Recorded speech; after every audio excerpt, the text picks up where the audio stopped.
โสดอีหลีไอ้ดีขอสมัครเป็นแฟน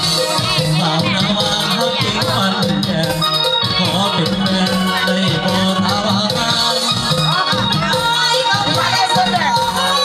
กระแทกเลี้ยวของโสมานาน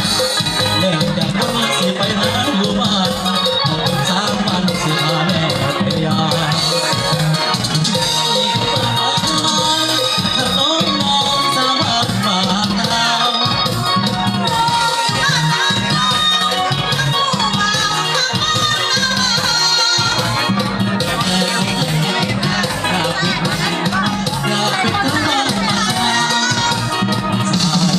น้องสาวน้าน้องเจ้าสาวมาเอาเกแต่เคยคิดรักเสียไปแต่งเงาสาวบ้านปากน้ำ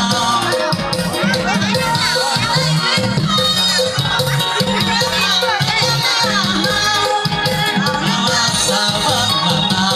เอาไปกันเอาไปกันเดี๋ยวบ้านเจ้า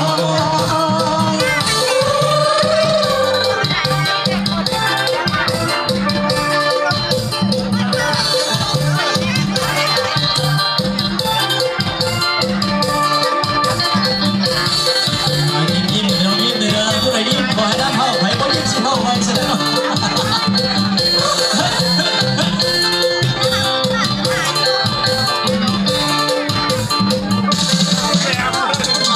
อยู่บ้านเอาถ้าน้องนายสาวบ้านบางตาตั้งสิเพื่อแต่งเจ้าสาวบ้านบางตา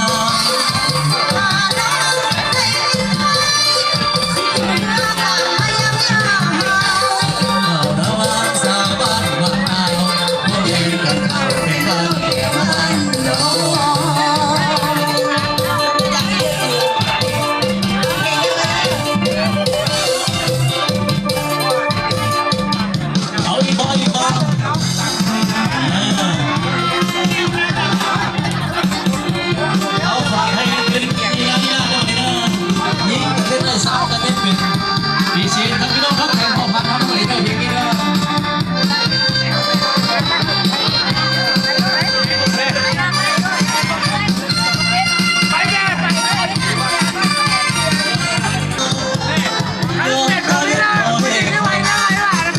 น้องซ้ำเสียงร้องแต่นานมาอีซ้ำยิ่งเอาเสียเสียงมันกาอักษาแทนเด่นสวยสุขังไปสักลาวได้อยู่สุขังแผ่นดินนี้สวยงามกาลที่สาดน้ำไปภาษาหันหามก้าวไปยังสนาราศีเพื่อสาวนี้มุ่งรักชีวิไล